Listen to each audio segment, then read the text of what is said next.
C'est toujours un plaisir de vous retrouver, d'échanger avec vous, de parler de notre pays. J'ai eu énormément de réactions la dernière fois lorsque j'ai parlé des auxiliaires de justice. J'ai parlé des notaires, des huissiers, des avocats qui prennent des libertés avec leurs clients, avec des successions et tout ça, qui font des magouilles. Et j'ai eu pas mal de réactions. Ça prouve que beaucoup de Togolais sont victimes, beaucoup de familles sont victimes des agissements de ces gens-là.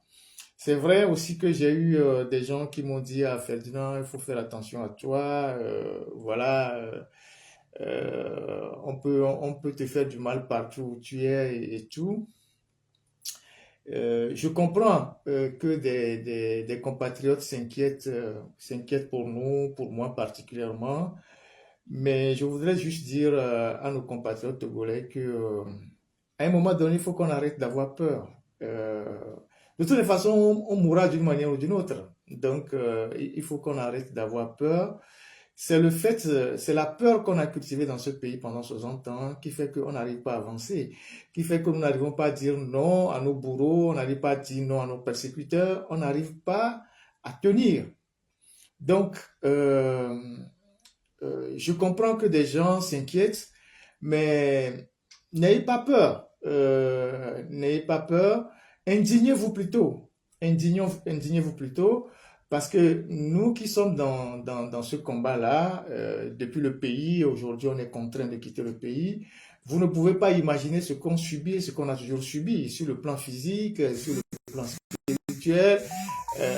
On a connu la prison, ça vous l'avez, tout le monde l'a vu, tout le monde l'a su. Mais euh, c'est oui, j'utilise deux téléphones à la fois, donc l'image ne peut pas être centrée. Je m'excuse pour ça, mais bon, on fait la débrouillardise quoi en attendant. Et donc, j'ai pas pu synchroniser les deux réseaux. Peut-être que ça sera fait prochainement à l'ordinateur. Donc, j'utilise deux téléphones pour pouvoir être aussi sur TikTok, surtout que des gens de TikTok aussi nous réclamaient beaucoup. Et donc, on ne peut pas continuer par avoir peur. On ne peut pas continuer par avoir peur tout le temps. D'une manière ou d'une autre, on va mourir. Il y a des gens qui meurent à Lomé de tout et de rien, de palud, de manque de médicaments, des hôpitaux qui n'ont pas de matériel. Les gens meurent tous les jours. Donc, on ne peut pas, à cause de la mort ou de la peur, ne pas nous engager pour le bien commun de notre pays. Et donc, moi, je comprends ce qui m'interpelle. Moi, je sais aujourd'hui que je suis devenu une cible d'État. Si on trouve l'occasion, on pourra m'éliminer facilement. Mais c'est Dieu qui nous protège et c'est Dieu qui nous garde. Et donc, moi, je dis, tout ce qu'on peut faire pour notre pays, pour le bien de notre pays, on va le faire. On va le faire.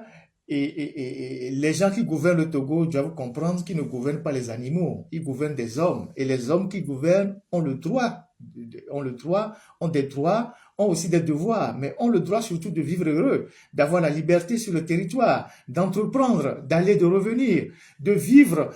Ils ont le droit de se soigner, ils ont le droit d'avoir un cadre de vie assaini. Et donc, il n'y a que nous qui pouvons le faire. Si chacun reste dans son petit coin pour dire ah oui j'ai peur, on va nous tuer, on meurt tous les jours. Il y a des gens qui meurent par accident à Lomé parce qu'il n'y a pas de bonne route. Il y a des gens qui vont dans les hôpitaux, on ne les soigne pas bien, ils meurent. Il y a des gens qui meurent de pollution, il y a des gens qui meurent de palu, tout ça. La mort est là tout le temps. Donc on ne va pas tout le temps agiter la peur pour nous pousser à abandonner. Et là où moi je suis aujourd'hui, peut-être, qui pourront peut-être m'atteindre un jour, moi je ne sais rien. Mais ceux qui ont pris le risque de tuer un journaliste, par exemple au Burkina, aujourd'hui le fantôme de ce journaliste les poursuit. Donc moi, je fais mon travail et donc je vais continuer par le faire. Je sais être assez prudent, j'ai toujours été très prudent, je sais là où je mets les pieds. Pour le reste, bon, je pense que la Providence même va continuer par nous protéger. Et voilà. Donc, j'aimerais commencer le live de ce dimanche par le football. Par le football parce que depuis bientôt un mois, sinon un peu plus, nous sommes sans nouvelles de la signature du contrat de l'entraîneur qui a été désigné par la fédération pour Libombe Daré, pour ne pas citer son nom. Et manifestement, au niveau de la fédération, on multiplie les déclarations pour dire que tout est prêt, tout est enfin prêt, mais il reste quelques réglages au niveau du ministère des Sports. Et la question que nous nous posons aujourd'hui est de savoir qu'est-ce qui cloche aujourd'hui pour qu'on puisse rapidement signer ce contrat à M. Libombe Daré. Parce que au lendemain du tirage qui a eu lieu, je pense en Égypte, les autres pays qui ont déjà leur entraîneur ont commencé par travailler. Les gens ont commencé par sillonner le monde, regrouper les joueurs, essayer d'avoir une idée sur l'équipe qu'ils vont utiliser. Mais depuis un mois, nous sommes là à tourner en rond, à gérer les humeurs des gens, des uns et des autres. Et donc, alors que nous sommes à un mois du début de la compétition, nous sommes au mois d'août, on est aujourd'hui, je ne sais même plus la date d'aujourd'hui, le 4 ou le 5, on est aujourd'hui au 4 août, les compétitions commencent en septembre.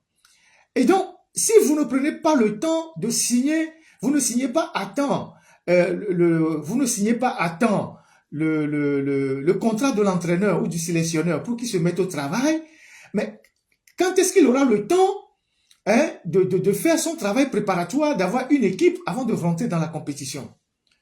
Donc, on ne peut pas travailler comme ça dans un pays et attendre des résultats. Si la fédération a fait son travail en amont et a transmis tout, qu'est-ce qui bloque aujourd'hui la signature du contrat à cet entraîneur-là? Mais on ne comprend pas comment nous fonctionnons au Togo. Après, on va se plaindre que on n'a pas gagné un match, on n'a pas fait ci, on n'a pas fait ça. Si vous n'avez pas commencé par travailler à temps, les autres qui ont commencé par travailler à temps, le jour où vous êtes sur le terrain, bien évidemment, ils vont vous dominer. Ils vont vous dominer. Donc, personne ne comprend jusqu'à ce jour pourquoi le contrat de l'entraîneur ou du sélectionneur n'est pas signé jusqu'à maintenant. Qu'est-ce qui cloche véritablement? Est-ce que ce sont ses prétentions? Est-ce que c'est la composition du staff? Est-ce que... je ne sais pas. Je ne peux pas imaginer ce qui coince aujourd'hui pour qu'on ne puisse pas signer le contrat de l'entraîneur ou du sélectionneur pour que celui-ci se mette rapidement au travail. Et donc, tous les jours, on en parle. Et les lignes ne bougent pas. C'est vrai qu'on n'a pas eu de gouvernement jusqu'à maintenant. Bon, on vient de reconduire la première ministre après 3 mois de tergiversation, de doute. On ramène quelqu'un qui n'avait pas déjà un bon résultat. Et donc, pour démontrer que bon, on va s'engouffrer dans l'immobilisme. Mais on ne peut pas comprendre que depuis qu'on a fait le tirage pour la prochaine compétition, le Togo n'a pas de sélectionneur et nous sommes à un mois ou à un mois et demi du début des compétitions. Il n'y a pas d'entraîneur. On est là à gérer les humeurs des individus. Un État ne peut pas fonctionner comme ça. Donc, c'est un coup de gueule que je voulais pousser. J'espère que la semaine prochaine, on aura une bonne nouvelle sur la signature du contrat de l'entraîneur. Maintenant, les Jeux Olympiques. Comme on est dans le domaine du sport, les Jeux Olympiques, je pense que... merci, le tirage a eu lieu en Afrique du Sud, merci. Les Jeux Olympiques, je crois que les Togolais, tout le monde a suivi les Jeux Olympiques. Les Togolais ont fait de leur mieux. Comme le disait Pierre de Coubertin, le plus important, c'est de participer. Et donc, les athlètes togolais ont fait de leur mieux. Mais cela doit nous amener à une réflexion assez profonde. Aujourd'hui, vous ne travaillez pas, vous n'avez pas de résultats. Et travailler suppose que vous avez des infrastructures. Aujourd'hui, nos pays n'arrivent pas à compétir parce que on n'a pas d'infrastructure. On ne peut pas comprendre que dans notre pays aujourd'hui, il n'y a pas de gymnase, il n'y a pas de lieu pour que les athlètes se forment, il n'y a pas de course, il n'y a pas d'endroit où les gens peuvent s'entraîner, la boxe, le tennis de table, la lutte, le tir à l'arc, la natation, le judo. Tout ça, on voit bien que le judo qui est un domaine de prédilection du Japon, par exemple, comme le karaté, la France a tenu les premiers rôles. Parce que ces gens ont investi et ils ont travaillé pendant des années. Et parmi ces judokas français, on a au moins 2 Togolais d'origine. Ça veut dire que le problème, c'est nous-mêmes. C'est que nous n'arrivons pas à avoir une vision, à mettre les moyens à la disposition de la jeunesse pour que la jeunesse puisse travailler. Les 2 compétitions phares dont la France s'est rendue très fière pendant ces JO, elles ne sont pas d'ailleurs, les JO ne sont pas encore terminés, c'est d'abord la natation et le judo. Ces deux disciplines ont fait vraiment la fierté de la France. Et on a vu comment est-ce que tout le monde était derrière ce garçon, ce nageur qui faisait des miracles, qui nageait comme, je ne sais pas, c'est un poisson dans l'eau, je ne sais pas quoi. Au Togo, par exemple, est-ce qu'on a une piscine olympique par région pour apprendre aux jeunes à nager, à être compétitifs demain? Nager ne suppose pas seulement compétir demain aux Jeux olympiques. Les jeunes peuvent nager et s'épanouir. Est-ce qu'il y a des piscines municipales, des piscines olympiques pour permettre aux Togolais de nager? Il n'y en a pas. Est-ce qu'il y a des endroits où les Togolais peuvent aller jouer au tennis de table? Je me rappelle qu'à l'époque, que ce soit au collège protestant, au lycée de Tocoin, et je ne sais pas s'il y en avait au collège Saint-Joseph, il y avait toujours des endroits, des salles dédiées pour le tennis de table et les jeux pour les élèves. Mais aujourd'hui, tout ça a disparu. Tout ça a disparu. Comment est-ce que on peut espérer demain avoir des résultats quand on n'a pas d'infrastructure, quand on ne permet pas à la jeunesse de travailler, de s'épanouir, quand on n'a pas une vision du sport en général? Donc là, on voit les gens qui sont fiers de leur pays parce qu'ils ont investi. On voit les tennisman américains, on voit les sprinteurs américains, on voit ceux qui font la natation artistique, on voit tous ces gens-là. Tout ça, oui, il n'y a pas de piscine. Je ne sais, oui, monsieur Martial, je pense qu'il n'y a pas de piscine olympique au Togo. Il n'y a même pas de piscine municipale. Il n'y en a pas dans les villes. Il y en a pas. Il y a quelques piscines dans les hôtels à Lomé, à l'intérieur du pays, mais c'est des piscines privées. Il n'y a pas de piscine municipale, de piscine publique. Je ne suis même pas sûr que les sapeurs-pompiers togolais qui sont appelés à secourir des gens, si jamais les gens sont noyés, ou les gens ont des problèmes où il y a les inondations, les sapeurs-pompiers au Togo n'ont pas de piscine pour s'entraîner. Donc, il n'y a pas ça. Donc, les choses élémentaires, on n'en a pas. Mais, quand il s'agit d'aller aux Jeux Olympiques, on donne le drapeau aux athlètes et puis on leur dit, allez-y, ramenez-nous des médailles. Mais si vous n'avez pas travaillé en amont, comment est-ce que les gens vont partir comme ça pour ramener des médailles? C'est difficile. C'est difficile. C'est difficile. Et donc, mais ce qui se passe là, nous les Togolais, on peut aussi être au même niveau que les pays, les grands pays qui sont en train de propulser leurs artistes, leurs athlètes plutôt. Il suffit qu'on travaille, il suffit qu'on ait de la vision. Il suffit qu'on ait de la vision. Les athlètes togolais là, je pense que 2 ou 3 parmi eux vivent plutôt en France, se sont formés en France, s'entraînent en France, s'entraînent même pas à Lomé, ils s'entraînent même pas au Togo. Alors que il y a 10 ans, il y a cela 10 ans, 20 ans, on avait de très bons cyclistes au Togo aussi. On avait des grands sprinteurs comme les Morera, il y a des noms qui m'échappent, mais il y avait de grands cyclistes au Togo. Mais aujourd'hui, toutes ces disciplines sont en décrépitude. Et pourtant, on s'est dit que le sport sera au cœur de notre projet de développement. Alors aujourd'hui, si on fait le bilan, qu'est-ce qu'on a véritablement fait pour le sport togolais en termes d'infrastructure? Est-ce qu'on a un rôle de sport pour les sports de main? On n'en a pas. Est-ce qu'on a un rôle pour les sports, pour les tennis de table? On n'en a pas. Est-ce qu'on a des gymnases pour permettre aux enfants d'avoir des dojos pour faire la boxe, pour faire le judo? On n'en a pas. Est-ce qu'on a des piscines dans les villes, dans les régions, pour permettre aux enfants d'apprendre à nager? Pas seulement nager pour aller dans une compétition, mais nager pour s'épanouir en tant que jeune. Il n'y en a pas. Est-ce qu'à l'université de Lomé ou l'université de Kara, il y a des endroits ou bien il y a des gymnases réservés au sport de main sur un campus universitaire? Est-ce qu'il y a une piscine par exemple sur le campus universitaire, sur les 2 campus universitaires? Il n'y en a pas. Est-ce qu'il y a des gymnases sur les campus universitaires? Il n'y en a pas. Donc, ce n'est pas les terrains de basket là qu'on a fait devant la cité à là-bas où les gens sautent, tombent, ils se blessent sur du béton. C'est pas ça des terrains de basketball. Aujourd'hui, le monde a évolué. On a besoin d'infrastructures modernes pour permettre aux gens de développer leur talent. Par contre, Au Togo, on a des bars, on a des auberges, on a pas mal de structures, hein, de dépravation des mœurs. Après, on se plaint que nous avons des athlètes qui vont en compétition internationale et qui ne réussissent pas. Donc, en tout cas, courage. Ouais, il y a des églises partout, tout ça, avec des pasteurs escrocs et les religieux escrocs, tout ce que vous savez. On en parlera au moment venu. Et donc, un pays qui n'a pas de vision, ce pays ne peut pas avancer. Ce pays ne peut pas avancer. Donc, nous serons appelés à jouer toujours, hein, les derniers rôles. Mais en quoi aujourd'hui les Togolais excellent? Les Togolais excellent en quoi? Peut-être en modification de constitution. Si on nous avait fait venir au JO de Paris pour modifier les constitutions, on aurait peut-être eu une dizaine de médailles d'or. Parce que nous, on aurait modifié n'importe quelle constitution rapidement, hein, à un record incroyable. Mais quand on dit de doter le pays d'infrastructures pour permettre aux jeunes, hein, d'exprimer leur talent, on n'a pratiquement rien. Alors, qu'est-ce qu'on sait faire aujourd'hui au Togo? On ne joue pas bien au football, on ne joue pas bien au basketball, on ne joue pas bien au volley, on ne joue pas bien au handball.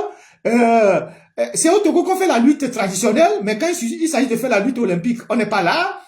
Le tir à l'arc, il y a des gens au Togo qui ont des flèches, mais quand il s'agit d'aller compétir à l'international, on ne voit pas les tireurs de flèches. Bon, en quoi nous excellons? On excelle en quoi? On excelle en quoi au Togo? Rien du tout. Et pourtant, ce ne sont pas des talents qui manquent. Puisqu'il y a des Togolais qui sont dans les équipes de France, qui ont des médailles d'or. Ça veut dire que si on mettait les gens dans de bonnes conditions, les gens vont réussir. Les gens vont réussir. Donc, nous devons réfléchir, interpeller nos dirigeants pour qu'au moins, par région, on puisse construire des infrastructures sportives modernes.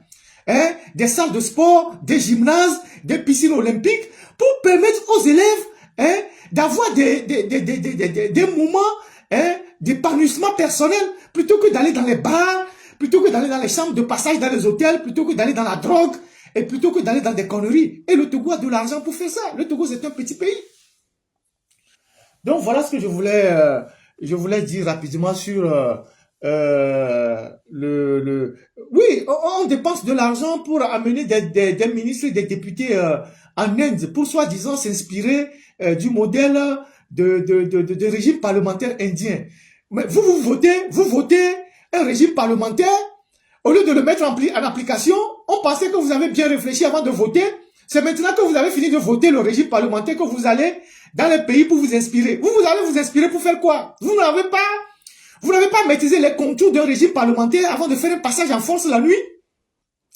C'est maintenant que vous avez fini de voter le régime parlementaire que vous débloquez énormément d'argent pour amener des gens en Inde et un peu partout pour apprendre comment on gère un système parlementaire. Mais c'est ce que j'ai dit la dernière fois dans ma vidéo. Il y a qu'au Togo qu'on construit les maisons par le toit pour venir à la fondation. Une maison se construit de la fondation vers le toit, mais pas du toit vers la fondation.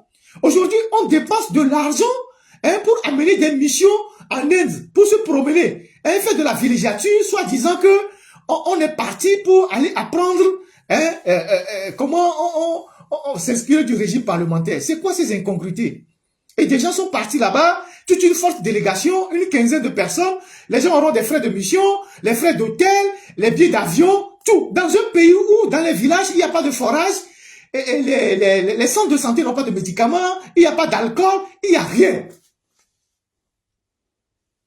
Mais franchement, et quand on dit ça, on dit que, bon, il y a des gens qui viennent dire que vous êtes opposant. Mais non, ça n'a rien à voir d'être opposant ou pas. C'est quelque chose qui relève du bon sens. Ça relève du bon sens. Aujourd'hui, c'est quoi la priorité de notre pays? Vous débloquez 50 millions ou 45 millions pour amener une délégation en Inde, soi-disant aller s'inspirer du modèle parlementaire indien. Mais quand vous votiez la Constitution là, vous n'avez pas eu suffisamment d'inspiration avant de voter la Constitution? Avant de passer au régime parlementaire, vous l'avez fait comme ça à l'improviste, sur un coup de tête? Ça n'a pas de sens. Bref, c'est un détour par la politique, mais aujourd'hui, il n'y a pas trop de politique. Alors, à part le sport, je voulais placer un mot sur les routes.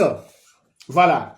J'avais prévu décortiquer aujourd'hui un des points des 20 plus de fort qu'il nous a présenté en 2005, quand il était en campagne électorale pour le compte de RPT à l'époque, le parti qu'il avait présenté aux élections.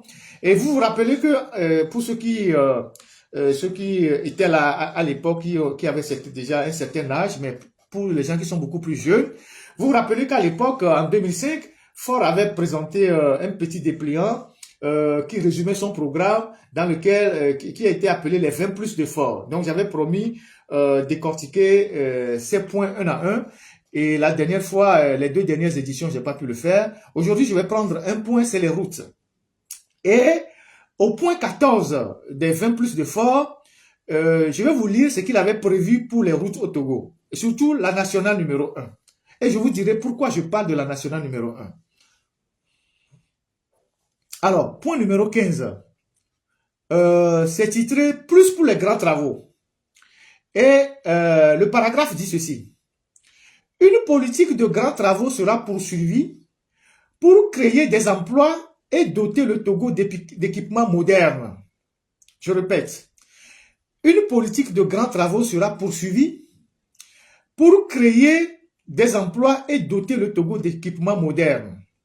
Dans ce cadre, un appel sera adressé aux pays enclavés pour mettre en chantier une autoroute appelée Fleuve de l'Espérance allant de Lomé jusqu'à la frontière nord, c'est-à-dire Saint-Cassé.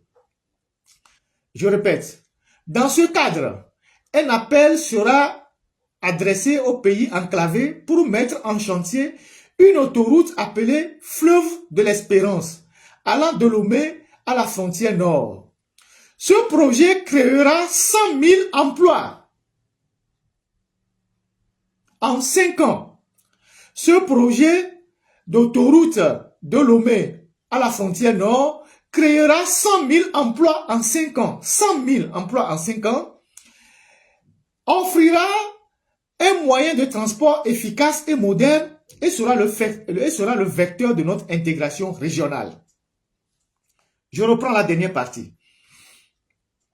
Ce projet créera 100 000 emplois en 5 ans.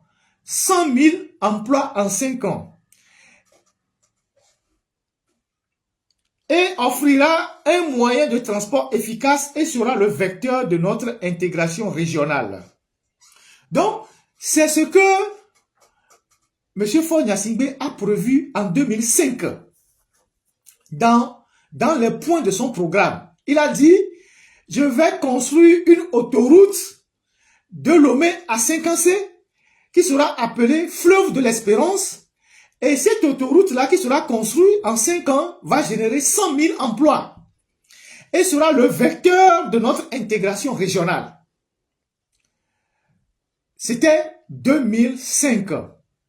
C'était l'un de ces projets en 2005. Maintenant, nous sommes en 2020. Pratiquement 20 ans après. Est-ce que tous ceux qui me suivent là, quelqu'un a vu le début d'une autoroute au Togo? De Lomé à Saint-Cassé. Est-ce que quelqu'un parmi vous a vu le début d'une autoroute qui quitte Lomé pour Saint-Cassé? C'est le programme de M. Faure Gnassingbé en 2005. Il dit, je vais construire une autoroute de Lomé à Saint-Cassé en 5 ans. Et ce chantier va générer 100 000 emplois et sera le vecteur de notre intégration régionale. Est-ce que vous qui me suivez là, quelqu'un a vu le début même d'une autoroute qui commence par Lomé pour rejoindre Saint-Cassé? Ça n'existe pas. Ça n'a même pas commencé. C'est encore à l'étape peut-être de la réflexion. Donc, comment vous pouvez imaginer que le Togo qui a autant de moyens ne peut pas construire une double voie ou accessoirement une autoroute sur 650 km de Lomé à Saint-Cassé? Ce que les gens au Ghana font en moins de 3 ans. J'ai publié il y a 2 jours sur ma page les routes régionales au Ghana, dans la région de Ho, où vous allez voir des routes qui sont tellement bien faites, des boulevards dans des régions, dans des villages, qui traversent des villages dans la région de Ho. Mais nous, qui avons un port à eau profonde et dont la viabilité dépend de la route Lomé-Sékassé. Depuis 20 ans, on n'a même pas commencé le chantier de l'autoroute. Et pourtant, Fonya Singbe nous l'avait promis pour 5 ans. Il n'a même pas commencé. À supposer que depuis 20 ans, même chaque année, il faisait 10 km de la route. Au moins, on serait peut-être vers Atakpamé. Et comme il veut mourir au pouvoir, le reste du temps qu'il a à vivre, il va terminer ça avant de partir. Mais le chantier n'a même pas commencé.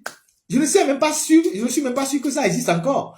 Puisque, lorsque le sujet a été abordé sur les médias, une de ses ministres, et notamment la ministre du Développement à la base, Madame Myriam Dossou, elle a dit aux journalistes que le Togo n'a pas l'argent pour construire des autoroutes. Vous l'avez suivi, non? Ça dit elle est même en contradiction avec le projet de son patron. Elle est allée sur les médias pour dire que le Togo n'a pas d'argent pour construire une autoroute. Et pourtant, Ford nous a dit en 2005 que je vais construire une autoroute qui sera appelée Fleuve de l'Espérance. En 2010, dans son programme, il a réitéré ça. Je vais vous lire après ce qu'il a dit en 2010. Donc aujourd'hui, la route Lomé-Sékassé est une catastrophe. Une véritable catastrophe qui crée énormément d'accidents. Et vous savez ce qui se passe aujourd'hui? Il y a ceux qui vont au nord du Togo aujourd'hui. Beaucoup ne prennent plus la route à partir de Tchévier. Vous savez par où les gens passent? Certains, pour préserver l'état de leur véhicule, ils passent par Palimé. Les gens qui veulent aller au nord aujourd'hui, puisque entre Tchévier et Atakpamé, la route est dans un état pitoyable. Je ne sais même plus s'il faut appeler ça une route internationale. Donc, les gens préfèrent passer par Palimé, remonter par Atakpamé et reprendre d'Atakpamé pour aller vers Blita et tout ça. Encore qu'à partir d'Atakpamé pour aller à Nié et tout ça, la route est en mauvais état. La route est en mauvais état. Donc, c'est la seule grande route que le Togo dispose. Elle est en bon état nulle part. Elle n'existe en bon état nulle part. J'ai des amis qui étaient partis aux Evala, mais ils sont revenus pour ne pas abîmer leur voiture. Quand ils sont arrivés à Atakpamé, ils sont passés par Palimé pour revenir à Lomé. Parce qu'ils ne voulaient pas pratiquer la portion Atakpamé-Tchévier, parce qu'elle est dégradée. Et ça créait des problèmes à leur voiture. Maintenant, la route Lomé-Palimé, qui est une route de 120 km, ça fait 4 ans qu'on le fait. Ce n'est même pas un boulevard. Ce n'est même pas une autoroute. Ce n'est pas un boulevard, ce n'est pas une autoroute. Lomé-Palimé, ça fait 4 ans qu'on est sur ça. 120 km. 4 ans. On ne sait même pas quand est-ce que le chantier là va finir. On ne sait pas si le retard provient de l'État parce que l'État ne débloque pas l'argent. On ne sait pas si le retard provient de l'entreprise. On ne sait rien. On ne communique rien. Vous passez 4 ans pour bitumer une seule route sur 120 km. Vous passez 4 ans pour construire, pour bitumer une route. Parce que le mec Palimé, c'était déjà une route aménagée. Ce n'est pas une nouvelle route. Pour qu'on puisse dire qu'elle crée plus de problèmes. C'était une route déjà tracée. On a essayé juste de l'agrandir à certains niveaux. Et après, on fait tout ce qu'on peut faire. On fait les terrassements, on met le bitume. Ça fait 4 ans. Ça fait 4 ans que vous n'arrivez pas à goudronner une route de Lomé à Palimé. 120 km. Et personne ne demande des comptes à personne. Personne ne dit à personne où est-ce qu'on en est, pourquoi les travaux traînent, pourquoi la facture a augmenté. Parce que la facture aussi a augmenté. On est passé du simple au double, sans aucune justification. Sans aucune justification. Donc, malgré que la route de Palimé n'est pas achevée, au moins, les gens qui voyagent, qui vont vers le nord, ils l'empruntent pour contourner toutes les difficultés de Tchévier jusqu'à Atakpamé. Maintenant, après Tchévier, après Atakpamé, le reste, bon, il faut assumer pour aller jusqu'au nord. Donc, la seule route viable au Togo, la seule route qui peut tenir au Togo, qui peut permettre de développer l'économie togolaise, qui désenclave les pays sahéliens qui ont besoin de notre port, elle n'existe pas. Donc, en 20 ans, Ford n'a pas pu tenir ses promesses, mais par contre, il a multiplié les péages sur des routes abîmées. C'est-à-dire, il a multiplié des péages sur des routes qui sont en état de dégradation. Donc, de Lomé à Sékassé, vous avez au moins une demi-douzaine de péages. On peut les compter, hein. Vous avez le péage vous avez un péage à Davier, vous avez un péage, je ne sais pas si c'est à Agnier, vous avez un péage je crois, à Sotoubois, vous avez un péage à Défalé, vous avez un péage, je ne sais où, vous avez au moins 5 ou 6 péages. Vous avez un péage aussi dans la Lédio, avant d'arriver à Bafilo. Donc, on a au moins 6 péages sur des routes dégradées. Ça veut dire que il nous a dit, je vais vous construire une autoroute. En 5 ans, il n'a pas pu construire l'autoroute. Les routes sont abîmées, mais il a réussi à construire des péages sur des routes abîmées. Maintenant, l'argent de ces péages qu'on collecte tous les jours, personne ne sait où ça va. On ne fait de compte à personne. Puisque les péages, c'est pour entretenir les routes. Maintenant, quand on prend l'argent sur des... on prend l'argent à des péages sur des routes abîmées, qu'est-ce qu'on améliore? Qu'est-ce qu'on arrange? Qu'est-ce qu'on entretient? Qu'est-ce qu'on entretient? Qu'est-ce qu'on entretient? Donc, il y a des péages à Davier, à Sotoubois, à Lédio, Défalé, Mango, sur des routes qui n'existent pas. Mais on nous a promis en 2005 qu'on va faire l'autoroute, hein, l'autoroute Lomé-Sécassé. Alors, si on l'avait promis, c'est qu'on l'a suffisamment travaillé, on l'a projeté, on a fait des études, il y a des experts qui ont travaillé là-dessus, parce qu'un chef d'État ou un candidat à une élection présidentielle ne vient pas seulement faire des propositions, sans maîtriser les contours de sa proposition. Ça devient des promesses fallacieuses. Donc, si vous avez fait la promesse de construire une autoroute en 5 ans, et ça fait 20 ans que vous êtes là, vous n'avez même pas commencé par construire l'autoroute, c'est pas possible. Et donc, l'autoroute n'existe pas, la route même, celle qui était là anciennement, elle n'a pas été améliorée, et les gens meurent tous les jours par accident sur ces routes-là. Puisque les autorités elles-mêmes n'empruntent pas ces routes. La plupart, quand ils veulent aller au nord, ils prennent l'avion, ils descendent à Niamtougou, ils font ce qu'ils ont à faire à Kara, ils reprennent l'avion, ils descendent à Lomé. Donc, c'est pas possible. Donc, aujourd'hui, on n'a pas cette autoroute-là, et en plus, la route Lomé-Balimé, que les gens ont espéré qu'elle devait être peut-être une très bonne voie, une double voie, une voie bien faite, ça fait 4 ans que ça dure. Ça fait 4 ans que vous n'arrivez pas à construire une route de 120 km. Regardez ce que les Ghanéens font comme route à côté, dans les régions comme Ho, comme Pando, comme je ne sais pas où. Eh bien, ils font des boulevards dans des régions, dans des villages, en si peu de temps. Est-ce qu'eux, ils ont 2 têtes, ils ont 2 cerveaux? Mais si on n'est pas si intelligent que ça, copions au moins ce qui se passe chez les voisins. Parce que le fond de tout ça, c'est la corruption. C'est la corruption. C'est des marchés qu'on donne à des amis, c'est des conflits d'intérêts, c'est des prises illégales d'intérêts, c'est la corruption. Et ça implique même le sommet de l'État, des plus hautes autorités jusqu'aux gens qui sont en bas. Si je suis un chef d'État et que je n'arrive pas à mettre de l'ordre dans mon pays, à lutter contre la corruption, c'est quelque part, c'est parce que moi-même, j'ai des intérêts. Je prends peut-être des sous quelque part, je prends de l'argent. Donc si je commence pas à lutter contre la corruption, moi-même, mon derrière va sortir. Donc, on fait de très bons discours, mais on crée des services soi-disant pour lutter contre la corruption, mais on sait qu'on ne va pas faire bouger les lignes parce qu'on est soi-même impliqué dedans. Donc, qu'est-ce qui se passe aujourd'hui pour que la route de Balimé traîne? Est-ce que l'État togolais a rempli ses obligations vis-à-vis de l'entreprise? Sur la base de quoi ils se sont entendus? Pourquoi ce chantier n'est pas achevé? Alors, si vous n'arrivez pas à construire une route de 120 km en une seule allée, vous allez construire une autoroute sur 650 km. Vous allez construire une autoroute sur 650 km. Il suffit de quitter Mwepé là. Parce que quand on est à Lomé et qu'on prend la route de Adjido Gomé jusqu'à Mwepé, on pense que la route continue comme ça jusqu'à Palimé. Il suffit de quitter Mwepé, de prendre le reste de la portion de la route pour aller à Palimé pour voir que la route n'est pas encore achevée. Ce n'est pas encore achevé. Ça fait 4 ans que ça dure. Ça fait 4 ans que ça dure. Alors, il n'y a pas de politique de suivi. Il n'y a pas une reddition des comptes. Il n'y a rien. Il n'y a pas une évaluation des projets qu'on a lancés. Quels sont les couacs, quels sont les petits problèmes, les obstacles, pourquoi le projet n'est pas arrivé à bout, pourquoi on doit voter des avenants, pourquoi il y a ci, pourquoi ça.